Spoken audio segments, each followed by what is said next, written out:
Well, Ayatollah Khamenei says about the assassination of Hamas leader Ismail Haniyeh, quote, "We see avenging his blood our duty." And reports say Iran's supreme leader has ordered an attack on Israel. Everyone just waiting for that. David Daoud, senior fellow at the Foundation for the Defense of Democracies, joins us, also an expert on Lebanon and Hezbollah. David, good to see you. What type of attack and retaliation do you think Israel is expecting? Thank you for having me on. Look, I think it's hard to predict. Where I would say the Iranians are is that they want to avenge primarily Fuad Shukr, I think, because he's a much more significant figure in the resistance axis than Ismail Haniyeh, but also Ismail Haniyeh because he was killed on Iranian soil.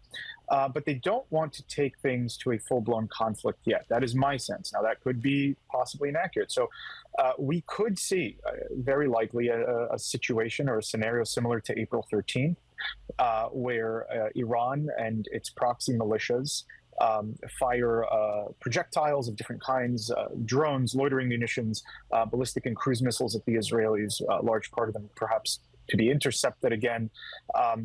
And that for them could settle the score. And where the missiles might not do actual damage, Iran and its proxies propaganda machines will go and fill the gaps and kind of exaggerate the successes.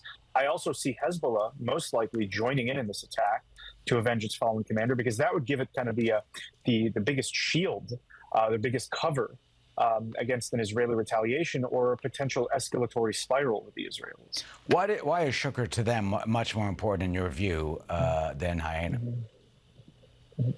Because Haniyeh was a political figure. He wasn't a military commander. He was a bureaucrat.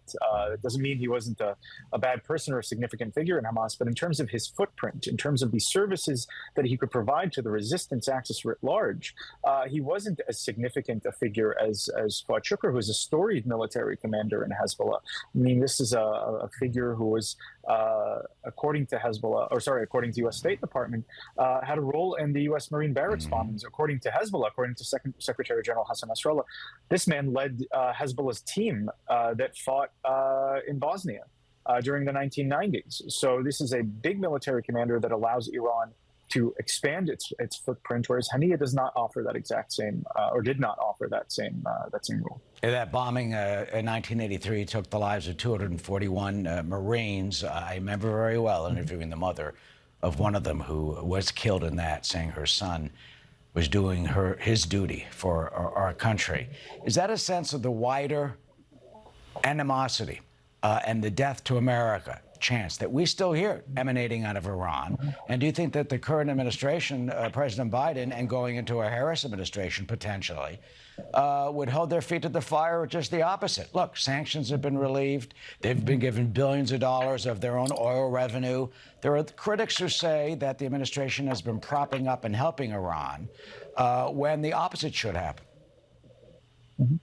Look, I think one thing we need to understand is that, yes, the fight of the resistance axis, Iran, Hezbollah, against Israel is more intense. Yes, Israel, in their ideology, is the only country slated for destruction. But the bigger enemy is the United States. That is why we are, the great Satan, as we hear. But there's much more complex thinking behind that in the resistance axis ideology. To them, the Israelis are a mere tool of the United States, a mere forward military base. So we need to understand that their fight against us is one of basically ending American global hegemony, ending American interest or influence in the region. And we need to act accordingly. I would hope that whomever the president is going to be, would at least their approach to Iran would start with that understanding that this is a regime and its offshoots where the United States is the primary adversary. There really isn't a permanent modus vivendi to which we can come with them. Whatever concessions we make, they will take that as a starting point to continue chipping away at our ability to project influence or power in the region. And we need to act accordingly. We need to respond accordingly. What do you think we should do? How do we put Iran back on its heels? How can Iran finally be contained? Well, I think it's a little bit above my pay grade to answer, but if I would venture a response, I would say what we started to build under the Trump administration, the Abraham Accords, this regional alliance of Israel, and moderate Sunni Arab states that are equally endangered by Iranian expansionism and malign activities in the region. We give these countries diplomatic support, we give them weapons. We should enable them then to defend themselves by themselves, and in doing so, protect our interests as well. I would say that's the primary step. Full backing for our allies, an American umbrella for the tightening of relations between Israel and moderate Sunni Arab states to create a genuine regional coalition of states that want stability and that are equally threatened by Iranian expansionism. And finally, can you speak to the brilliance, the capability, the awe-inspiring success of the Israeli intelligence? The reports that they put a bomb in his exclusive guest house where Hyena was staying. He was there for the inauguration of the president. He goes to sleep. It's 2 a.m. in the morning, and a bomb that was there for months apparently goes off and kills him and his bodyguard. I mean, this is reminiscent of the motorcycle assassins that used to pop a little bomb on the back window of the nuclear scientist cars when they were stuck in traffic in Tehran and blow up and just kill the nuclear scientists.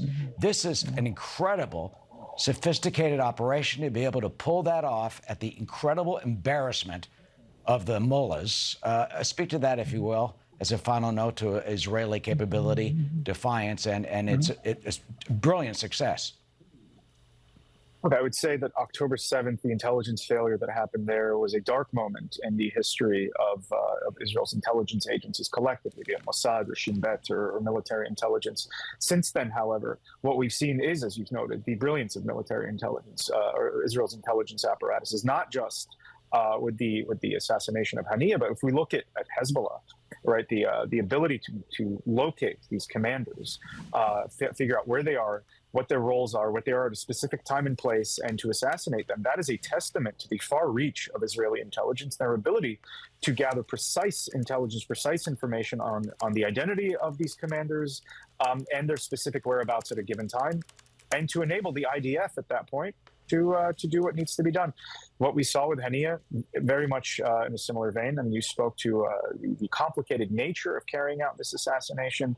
And yes, it does owe to the capabilities of Israeli intelligence. David Daoud, thank you for joining us from the Foundation for Defense of Democracies. And one day, may freedom and democracy reach Iran, too. David, good to see you. Thank you. Thank you for having me on.